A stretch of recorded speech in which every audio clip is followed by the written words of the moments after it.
This is Travis with Waconda Boats. Today we're going to give you an actual Lund rigging video. We get a lot of questions on electronics. I'm going to try and cover some of those questions that we get a lot daily, as far as, a lot of guys aren't sure which models they want or what's going to fit them the best.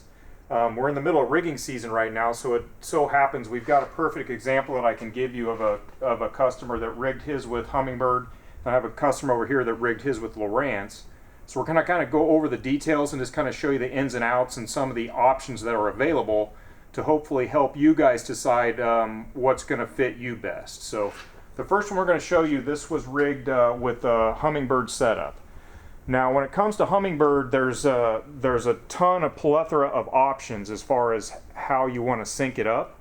So I'm just going to go over, he did it kind of pretty standard to what most guys are doing. So the first thing outside here on his transducer. So this gentleman ran Solix. So I think we have a Solix 12 and a 10. So the Solix SI, you're going to have, this transducer is going to come with it, whether you run Helix or Solix. If you get an SI, you're going to get the SI transducer. So that will read 2D, SI, and down imaging.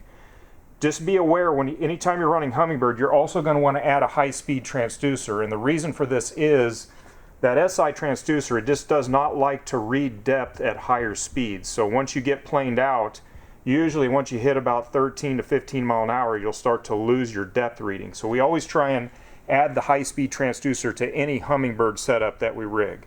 So that was kind of the first thing. I'm going to hop in here and kind of show you what we've done for him in regards to the Hummingbird setup.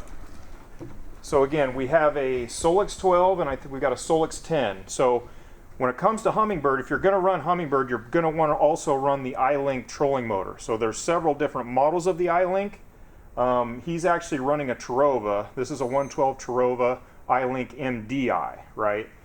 So the iLink, as most of you know, that will allow you to run contour lock. Okay, so the issue is though with Hummingbird that you have to understand, there's a lot of components that you have to get depending on how you want to run this.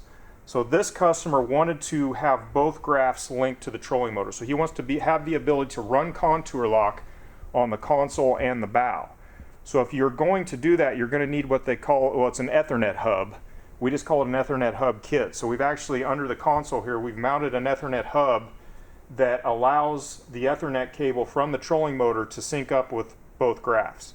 Because when you buy a Hummingbird in the box, it only has one Ethernet port per unit. So you have to understand that if you're going to want to link both, you need that Ethernet hub kit. Okay, so this kind of gives you a good visual of what it would look like as far as Hummingbird goes. While we're here, since we're on the rigging subject, you can see what this customer's done. We always customize these for each buyer. He's got a iTroll here as well. Now the iTroll always gets mounted in a different place depending on the boat model. This one just happened to work really well on a sport track slider here. But that iTroll is really handy for guys that troll a lot because you can really dial, to 1/10 of a mile an hour your speed. So he's done that. Something else that's kind of unique with this boat rig, we actually added a marine radio, which we have not done for years. He fishes a lot of very remote lakes where you don't have cell service. So you can see he's got a marine radio. For the guys that want to run radios, you can see you about have to get an 8-foot antenna to get any kind of range. We've tried the 36 inchers and they just don't give you much range. So we've got that set up. So this kind of gives you, so this is my example of Hummingbird. Just keep in mind when you run Hummingbird, there's a lot of features you're going to have to consider. You don't have to do what he did. A lot of guys, they want to run contour lock, but they don't necessarily need it on both graphs. So if you're only going to do it on one, you don't need that Ethernet hub kit. A lot of guys will just have us hook it up to the bow and they'll run their contour lock from the bow, and then this one will be isolated. So keep that in mind. So now we're going to move over to this boat over here to the right side because we'll give you the example of the Lowrance. Okay.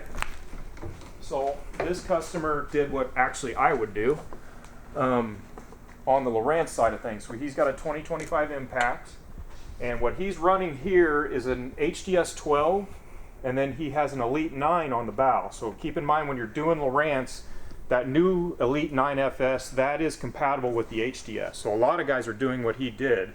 They're going to run an HDS 12 here on the console and then his Elite 9 on the bow. Now, a common question I get is, well, if I do Lowrance, what trolling motor do I do? Well, you can do whatever trolling motor you want, whether it be Ghost or Motor Guide or Minn Kota. I personally feel like Minn Kota really does have the best trolling motor as far as function, features, and reliability. You can see he's got a 112 Ultera iPilot on this one. So with the bow graph, we actually have that tied into the universal sonar on his trolling motor. So he'll be able to read his 2D from the transducer built into the trolling motor. What we did was we Etherneted the Elite 9 and the 12 together, so he still will get side and down imaging on the bow. It's just going to be reading. It's going to be reading from the HDS 12 that we've installed on the console. So this is another common way to put these together. Is, you know, you can, if you're going to do the Lowrance side. The reason I prefer Lowrance personally is, you know, in the grand scheme of things, it's actually a little bit less expensive because there's just less components you have to buy after the fact to get their network to work, right? That, and I personally feel like the Lowrance sonar is a little bit more, little higher resolution, a little more detailed. Now another thing that we need to talk about, what this gentleman did, he's got the active target hooked up to this. And I know a lot of you guys are familiar with these, so every manufacturer makes their own version of this. Okay, so Lowrance has their active target. Humminbird has either the 360 or the Mega Live, or if you're running Garmin, of course, you'll have the Panoptics, but they all basically work the same. What we like to do for the guys that want to run that is, this is a fishing specialties bracket that we order, and it's just what we found the sturdiest and the easiest to use. What they do is they use a Cisco mount, so you can see you just unscrew these loose and it just pops right off, or you can just remove the transducer like so. But they're super handy, and as you can see, this active target, this is compatible with any Lowrance HDS Live or the Elite 9 FS. So again, this has a telescoping handle, so you can turn and scan whichever direction you're wanting to scan.